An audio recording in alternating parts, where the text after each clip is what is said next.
Hey everybody, welcome back to a brand new episode of You Haven't Seen That Podcast, or YHST for short. I'm Isaac. I'm Elva. And this is a show where we cover movies on that growing list of films that has people asking us a question.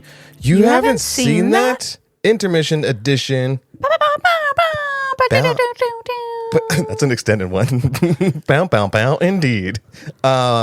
This is late. My brain's a little broken, and the caffeine's flowing through my body. Thank you guys for joining us once again. The brand spanking new episode. From the top, let's get to the usual business. If you're not doing so already, follow us on social media at YHST on Instagram and TikTok, because we have little bite-sized videos, bite-sized reviews of these some of these movies, some of these intermissions, as well as like news. And we try to do that as often as we can, whenever we can, if we finally get off our butts. But if you like what we're doing, then please support us on Venmo at YHST YHST everywhere. And if you aren't doing so already, go on all the platforms, social media, wherever we're streaming, Spotify, Apple, YouTube, all those things, like, subscribe, review, like all of those things really do help us, because we want to get those numbers up so we can do this for a longer period of time and make it worthwhile. It's fun doing this as a hobby, but you know, numbers are nice. But yes. We were a day late on actually recording this episode because as Alva and I were having our nightly walk around the park, Because we want to be healthy. we spotted a kitten, and then we spotted another kitten, and then another kitten, and another, and that turned into 10 kittens. And nobody was taking them in, and it broke our hearts. And so we decided to take them in. And the day after, dropped half of them off at PetSmart in Whitwood. And they took the baby ones. It was a 3-week-olds, and 4, like 5, 6 months, 6 weeks old.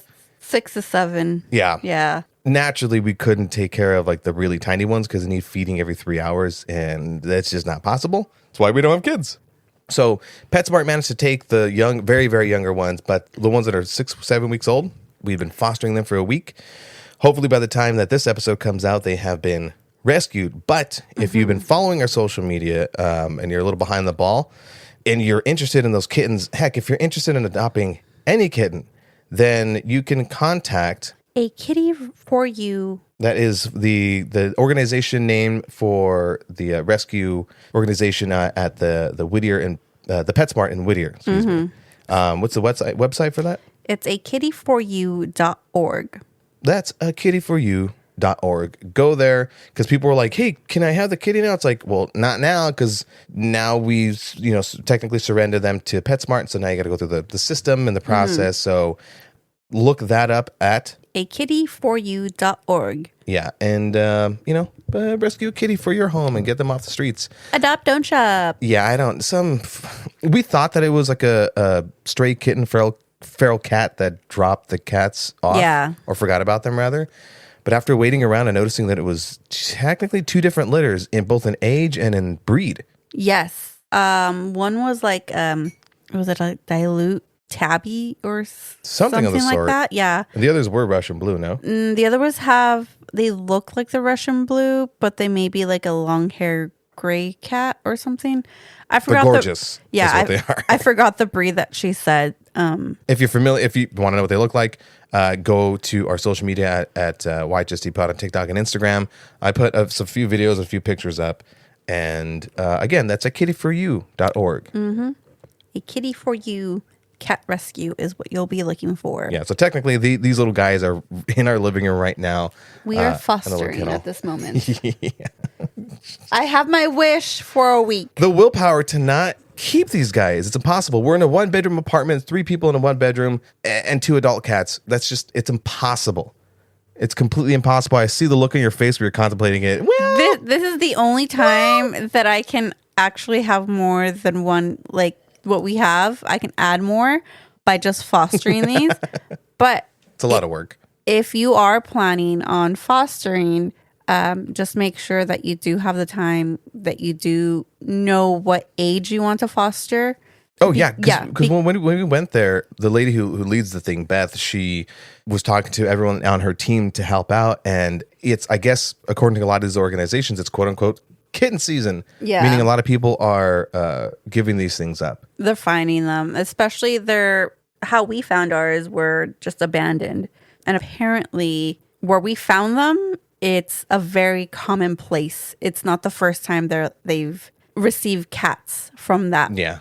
Creek Park specifically, yeah. So if anybody ever visits Creek Park in La Mirada, keep an eye out for any, well, not to be PC, but assholes that drop off cats that are not in the box and just left out in the cold. Terrible. Yeah. Fucking terrible. So we'll find them and we'll hunt them down, and because we have a set of skills. Mm-hmm. The cat distribution just picked us, to be honest, They and it's really fine. did. I still don't understand how people didn't see those kittens, but anyhow, thank you in advance for anyone that does adopt those cats, or any adoption for any cat or any animal. To be honest, yeah, cat, of course, dog, we're not just rabbits, guinea pigs, whatever. There's different animals. Well, let's not get crazy. No, but they're all there. And No. So, yeah. Animals that matter: cats and dogs, and rabbits, and turtles. Oh my! And tortoises. All right. Well, all right. We took care of that. So thank you guys in advance for doing that and all the other things and above. We saw one movie, but before we get into that, we'll get into news in just a moment. The movie that we saw was Warfare by A24 Studio, written and directed by Alex Garland and Ray Mendoza. I knew I was going to forget that one. So I'm excited to talk about this movie. But before we do that, let's kick off some news. So we're going to keep you on abreast and on top of all the things happening in Hollywood, movies, and entertainment with the segment that we simply call YHST News. Prepare to be informed. Kick it off, Eva. Keanu Reeves is set to produce and narrate a Formula One docuseries for Disney+. No news on the title, but may we suggest Formula One? It was funnier when I wrote it. Yeah. I write these things. My bad. No fucking fault on Elva. Anyways, the Oscars are finally adding a Best Stunts category. We won't be seeing it until the 100th Academy Awards in 2028. But I predict Tom Cruise and Jackie Chan to go home with a handful of golden statuettes.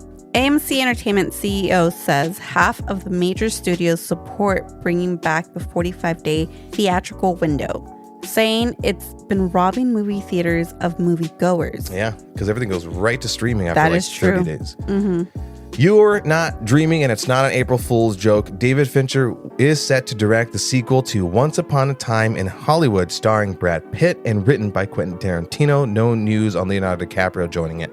The film is being developed under Fincher's first look deal for Netflix, and I really hope they release it in theaters. Fingers crossed. The fourth installment in the Tom Holland Spider-Man series has gotten its official title, Spider-Man Brand New Day, finally stepping away from using the word home in its titles, set to release July 31st, 2026. And keeping it in the Spider-Man universe, or rather just the Spider-Verse, the long-awaited Beyond the Spider-Verse finally gets an update on its release date. After numerous setbacks and delays, we will finally see the final installment. I said finally a bunch of times. June 4th, 2027. Fucking hopefully. Finally. The shelved Coyote v. Acme live-action animated hybrid film has been saved by Ketchup Entertainment to be released sometime next year. You heard it here. Ketchup Entertainment. Your move, Mustard Entertainment. And in surprising news, a Minecraft movie broke box office opening weekend record for top video game adaptation, beating out the Super Mario Brothers movie at a whopping $163 million. Chicken jockey! I fucking been hating those videos. Never do that again. Oh, lordy. Consider yourself informed. You're welcome. Yeah, man, there's a lot happening in the news. Any one of those things you want to talk about as far as Yeah, the Keanu Reeves docusery? I believe that one was already released in the UK. Oh, okay. And I believe the name is Braun, the Impossible Formula One Story. So I am wondering if it's now going to get released in the US. Oh, I hope so. Yeah. I mean, for Disney Plus, right? Yeah, because I do remember hearing something about that. But once I went to go see it, I did not only UK release. Speaking of Formula One, and that's why I threw it on the top of there for you to read, the Bahrain GP happened this morning, and it was an exciting fucking race. There's so much that happened where it was like there's technical issues on some of the cars, so many penalties, so many people overtaking one another. Like, it was a million times more exciting than the Japan Grand Prix, which nothing happened. Everyone's starting positions were it was everyone's ending positions. Yeah, unfortunately, I fell asleep through most of You it. have to, dude. You have to rewatch that one. It was a fantastic race. I think I'm just gonna go ahead and just do the recap of it because they do a really good job. Yeah. But it was those kittens. I swear to God, I kept waking up to see if they were still. Dude, yeah. Yeah. Oh, God, this guy. Yeah, we were supposed to podcast yesterday, but, dealing with the cats took up a lot of time. So I was like, no, we got to take care of these little guys. Mm-hmm. Also, the Spider-Man, Tom Holland Spider-Man, it's because he can't go home, man.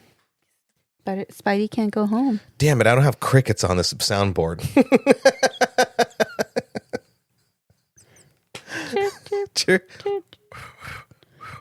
No, got nothing. All right. I think that's all the only ones I want to talk about. You know what? There's a lot that we had in the news.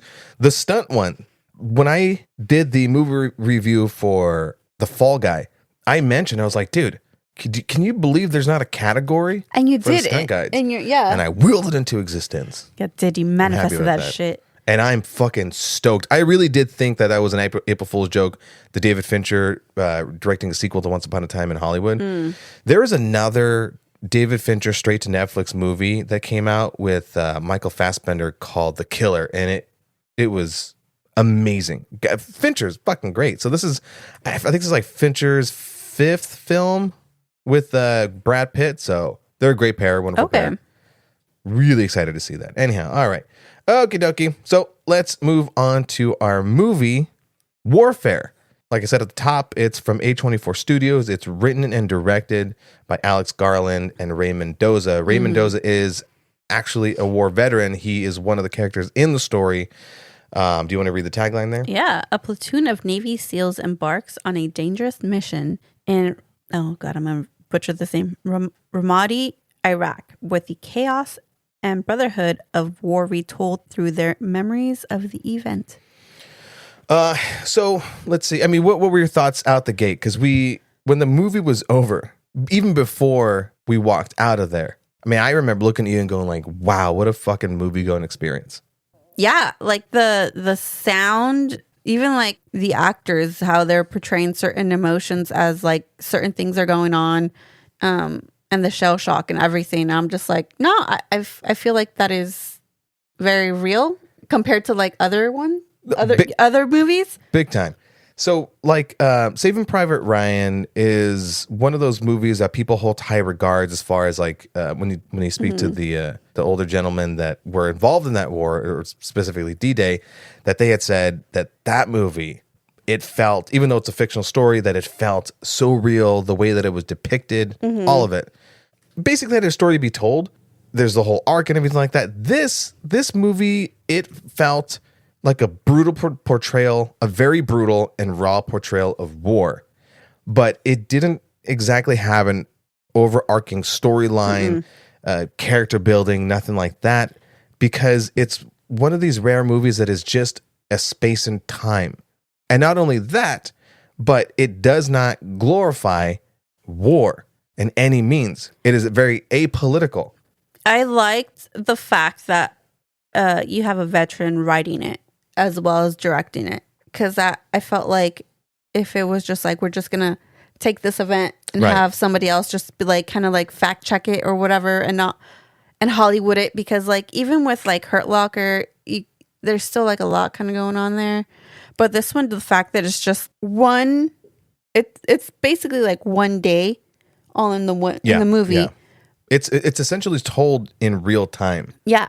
And them just focusing on just this, not going from this scene to like maybe another control room or nothing like that. Yeah, no.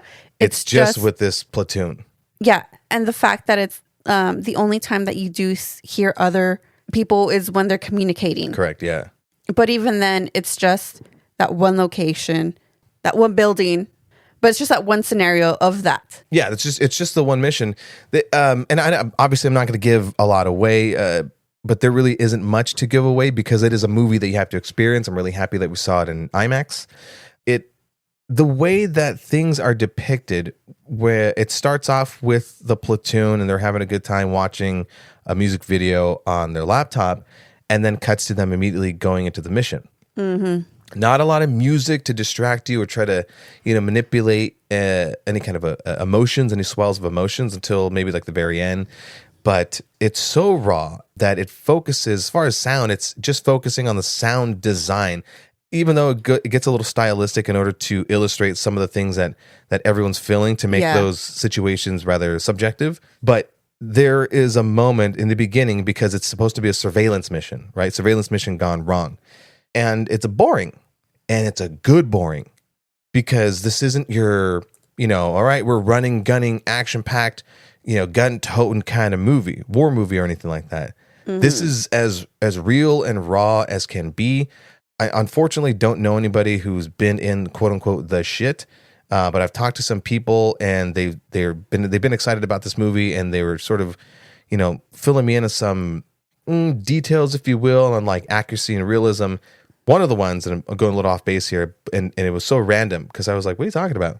A friend of mine was mentioning that he's seen the trailer and he was a little bothered by the uniforms, right? Mm-hmm. As to why the SEALs are portrayed in U.S. Army digital camouflage uniforms, because it's not out of the ordinary for SEALs to wear specific camo patterns to blend in with partner forces and draw less attention to themselves. So, which for the Battle of Ramadi, the SEAL Team 3, the Task Unit Bruiser, who were also involved in the same battle and were in rotation with the SEAL Team 5, they donned the uniforms to mesh with the U.S. Army soldiers and were dubbed respectively as Army SEALs, quote unquote, due to the horror and heroics they've both experienced, but essentially so that they don't stand out. And it was such a little detail that someone that I know who was enlisted spotted that detail. And it was like, oh man, it's going to shit the bed on the accuracy. And then I found that little fun fact and I'm like, oh, there's a reason for that. Mm-hmm. So when you watch the movie, at the very end, they kind of show like a side-by-side of the real people compared to the actors.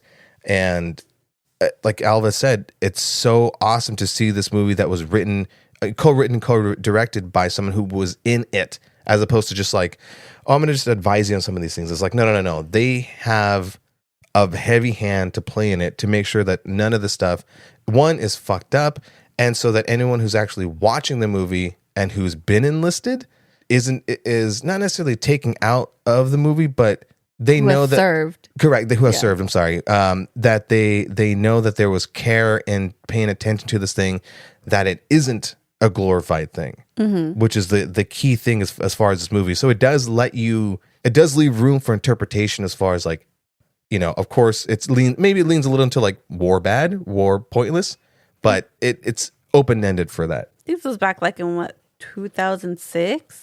Around there? Somewhere around there, yeah. And then quick on the actors. So it's Will Poulter, which we did cover him in Death of a Unicorn.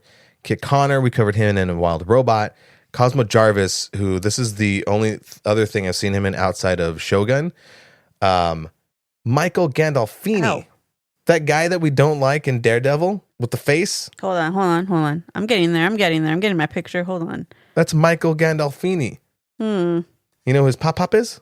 Who's his pop-up? James Gandolfini. Wow, I would have never thought about that. You don't know who that is? No, I don't. The Sopranos. You gotta give me more than that, dude. The top guy. The main guy? Tony Soprano.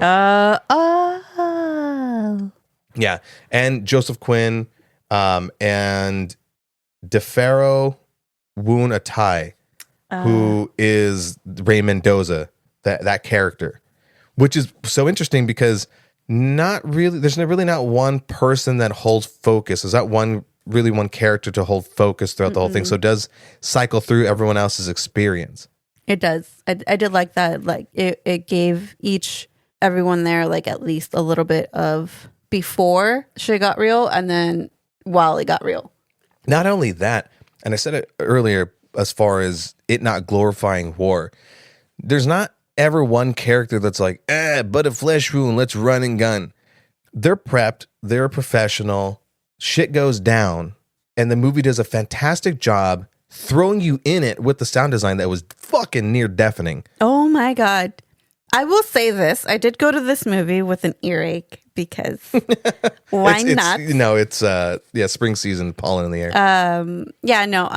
So I did go in. I was not expecting the sound design to literally deafen me for a bit. God, I was looking at you like, dude, is this going to stop anytime on soon? my right ear, like to the point where it was ringing. I was already feeling pain, but like I was I think the remainder of the movie I only went with like one ringing ear and the other one kind of like I can hear, but not that well right now. I bet the director's like, yeah, imagine how we felt. Yeah, so I think at that moment I was just like, I love it because all the other movies they're just like, here we go, whatever. To the point where like you don't see something coming. To the point where like, oh man, the sound design is to like it adjusts to where how things are going. Like it crescendos with it and it goes down, and I love that. Like I didn't mind that I went deaf in one ear for the remainder of the movie because it was just like, no, this is like think the most realist one that I've seen. Real, because we've never enlisted, but real in the sense of it didn't feel like a traditional Hollywood movie or anything like that. Now, I don't want to like repeat myself, but again, it didn't feel like a glorification of war. It didn't have that overarching story. But no, going back to it, when stuff did go down and it took turns focusing on different characters. And those are the moments where it took some liberties in being a little more stylized to make you, the audience, feel, for the most part, what they're feeling. And then when there is that violence, there's not a ton of the violence, but when there is violence, it is shocking and it is visceral. Those are the best words I can think of to describe this situation. Yeah. Like I held my breath through the whole movie. And when there were moments where they maybe were winning, I'm like, I was close to cheering along with them. It was an exciting movie. It was terrifying to experience, but amazing all together. It gave me goosebumps. Like there are some scenes that I'm just like, oh, I got goosebumps. And I think I also saw you you're like flinch a bit. Oh yeah, man. I'm just like, oh, okay. It's been a while since a movie that hasn't been horror or just a movie in general that has made me flinch when something's happening. Absolutely. Or like me like, oh, okay. Made me feel uneasy. That's the word. That's right. Yeah. A few things behind the scenes. The cast did go through a like 3 or 4 week boot camp. I forgot what they called it. I think it was Spuds or Suds or something like that. And they all shaved each other's heads to kind of feel like a closer brotherhood. Like they're all starting from zero. Yeah. Because some of these actors on here are big people. You know what I mean? Big names. So they left the ego at the door, which is awesome. You know, and they saw the importance of this and they took it seriously. So much so that they all got matching tattoos, which is cute. Aww. It says "Call on Me." Which is, I like how they left their egos at the door because once they were on screen, besides you recognizing those actors, like you didn't feel like that their persona that they usually are. Not one person overacted. In fact, I was surprised when I heard about the casting when it came to like Will Poulter, who's great with comedy. I don't know if he's done anything really serious. And Joseph Quinn has been in a lot of things. In fact, like I was really apprehensive going into this and seeing him on there, knowing that he's going to be Johnny Storm in the upcoming Fantastic Four, having seen him in other roles where he is pretty bombastic and Quiet Place big. Day One. That's that one. Stranger Things. What's the other one I'm thinking of? Oh, Gladiator 2. He went real big with that one. So the fact that everyone managed to tone it down so that it didn't feel like they were, overplaying their role was appreciated, honestly. Like there really wasn't one moment where I'm like, I'm watching a movie, which sounds silly, which that is the magic trick of a movie is, quote unquote, to manipulate you and to losing yourself in the thing. And fuck, man, it's been a while since I've actually experienced something like that. I walked out of that movie breathless. Even to the person next to me, I don't know if like they were like talking as oh my god the movie was going, but no, but like I think that they served because he was explaining like certain things to the person next to them, and I didn't want to just assume, but at the same time, I'm just like I think he was speaking like a little bit of Spanish as well. Okay. So I was just like understanding half of the things that were going on, but because of like the sound and everything, it kind of made me, it made it hard for me to like understand what he. But the times that I would hear it clearly, he was explaining like certain scenes. So I'm just like, oh, that's interesting, and I understand. Usually we bash on people who were you talk in movies, but for this one, I was just like, no, because if he served, I'm assuming that he did at this moment right now, and he's explaining to the person he came with, then I like that. That's great. The fact that you're explaining something to that person instead of like just having them sit and then having them talk to the whole thing after. That's a great point. Yeah. Anything else you want to say about the movie before we move on to Why HT Gets Fresh? No, it's very enjoyable. Extremely enjoyable. If you're going to see it, please see it in Dolby or IMAX and the just maximum auditory visionary experience that you can give yourself. And if you have PTSD, maybe rethink a little bit. I will say, I just want to give kind of a credit to Alex Garland. Pull up his filmography real quick. Alex Garland has done some visually amazing movies, but they usually 9 times out of 10 lean into sci-fi, fantastical. The closest thing that he's done that maybe wasn't to that fantasy land was Civil War. Also A24. It was one of the biggest A24 budgets. But that one is in a fictional future. So kind of sort of living in that realm. And that one more leaned on journalism rather than war, viewing war through journalism, but it's a fake war. That was a great one. He also wrote that one. But for him to basically reel his abilities in a lot. Name some of the ones that he did. Ex Machina, Annihilation, Devs, Men, Civil War, Warfare. Those are the ones that he directed. And also there's like the ones that he wrote, which is 28 Years Later. So we'll see how that one is.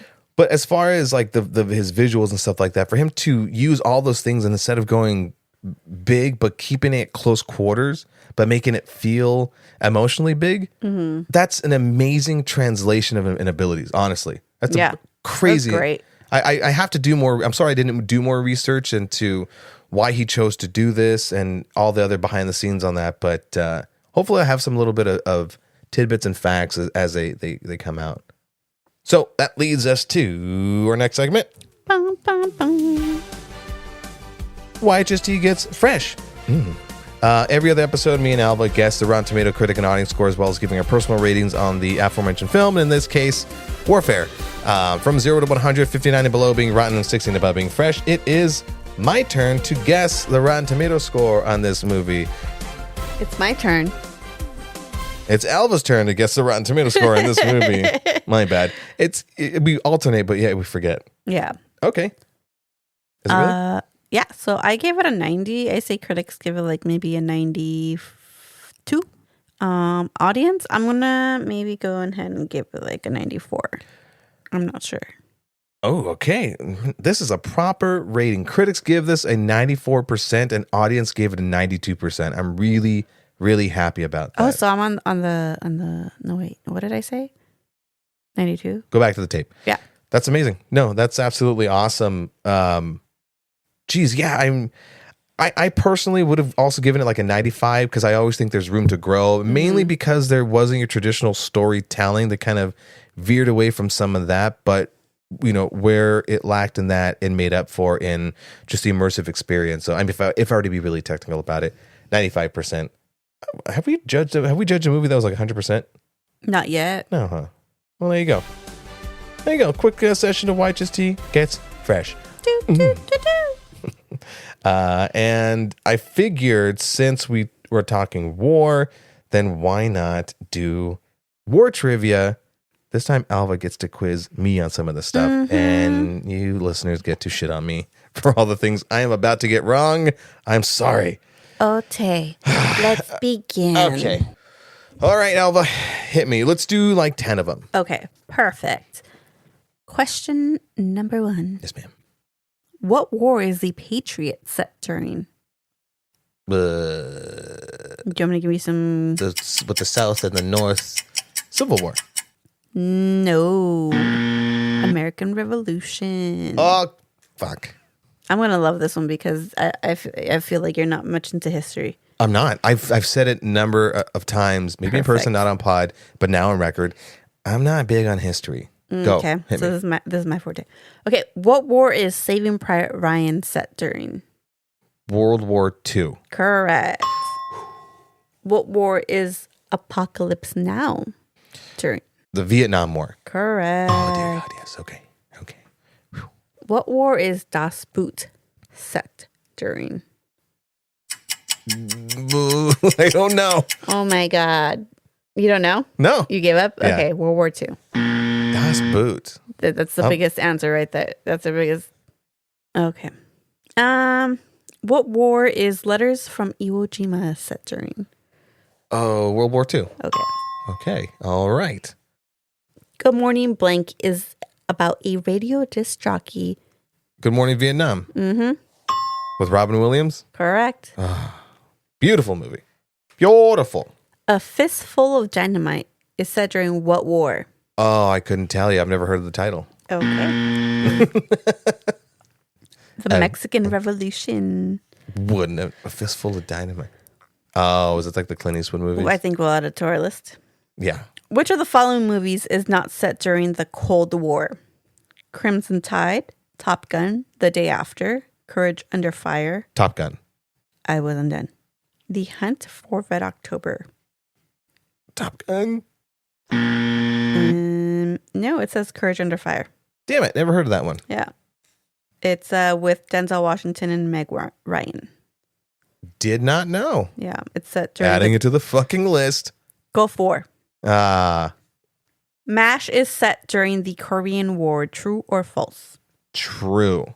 Correct. Suicide is painless. What war is the last of the Mohicans set during? The last of the Mohicans. Oh, come on. The American Revolutionary War? No. Civil War. Mm-mm. What is it? The French and Indian War. I don't know if I could say that, but that's what it is. I'm so sorry. Is it still the French and Indian? It's not like renamed the French and Indigenous War? I don't know. That's what it says. So I'm just going off from what the answer is here. What did I get? I don't know. Not a lot. Well, maybe I'll give you a C. Hell's freaking bells. C minus. Is that what it feels like? Scary. Alrighty. Any other words about the movie that we talked about? Anything else with the news? Any last words? Or forever hold your peace until next week. I would suggest watching this movie strongly. Yes. Also, Adopt Don't Shop. Yeah. A Kitty for You cat rescue, or if you want to go towards dogs, that's fine. You have options. If you can't adopt, maybe foster or volunteer. Mm-hmm. That really would help that, or maybe some donations as well if you can. But today specifically, we are shouting out akittyforyou.org. Mm-hmm. There you go. Yeah, kittyforyou.org. We are not paid for the sponsorship. Alrighty. Alrighty, folks. Thanks you once again for listening to the episode of YHST. I don't know what happened. I had a stroke. I smell burnt toast. Oh my God, that reminds me of a character. Oh God. Well, you have to find out next time what the hell she's talking about. Again, follow us on social media at YHST Pod on Instagram and TikTok. And then if you want to support the show, YHST Pod on Venmo. Thank you very much for doing so. Thank you in advance. I love you. I mean it. I don't want to talk fast, but I just am because we're caffeinated and it's the evening. And we're going to Disneyland tomorrow. Yeah. Alrighty, guys. In the meantime, let us know what you thought about this movie in the comments and in the DMs, please. I want a lot of feedback. It's going to be awesome. And I want to know what movies are on your growing list of films that has people asking you the question. You haven't seen that? See you next week, folks. See you later, bitches. Bye. So aggressive. You sons of bitches. You motherfuckers.